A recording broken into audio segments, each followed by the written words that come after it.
Iran now has a concession it's wanted for decades, selling oil in dollars for the first time in over 40 years. So we asked some experts, is Tehran the biggest winner? For me, the key question is, does this become permanent?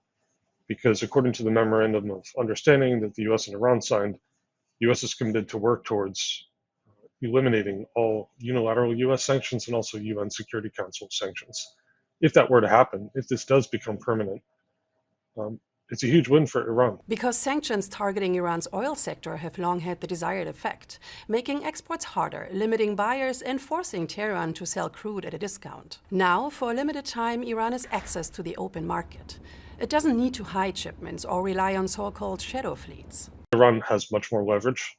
It's proven it can hurt its neighbors. It can inflict a lot of economic damage. The waiver came after months of regional tensions that threatened global energy supplies and shipping routes through the Strait of Hormuz. But who benefits the most from the sanction waiver? The US, oil-desperate countries, or Iran? Less than a month before issuing the waiver, the US Treasury warned that Iran's oil sales help rebuild its armed forces. The population as a whole will benefit somewhat from the easing of economic pressure, including avoiding some of the worst-case scenarios that were on the horizon for example, inflation. At the same time, it's very clear who the beneficiary of this will be, which is the regime and the RGC.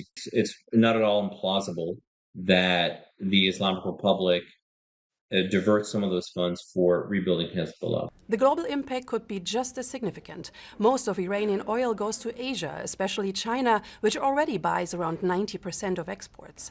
And if the risks ease, especially if the 60-day waiver is extended, as some experts expect, more buyers like Japan and South Korea could enter the market. Well, I think that there are a lot of Asian importers who will certainly give Iranian crude a look if it's safe to buy and if there's no commercial risk. With potential transit fees through the Strait of Hormuz, access to previously frozen assets, and the prospect of US reparations, it's possible Iran could become one of the richest countries in the region in just a few years. I think the Arab Gulf states are going to have to find a new way of living in this neighborhood with Iran. And that could mean more collaboration, maybe some type of joint investment. These things are really hard to envision today because of the deep lack of trust and suspicion between both sides and the anger, frankly, towards what Iran has done and the attacks that it's inflicted right across the Gulf and Iraq. But Iran emerges from this in a much stronger position.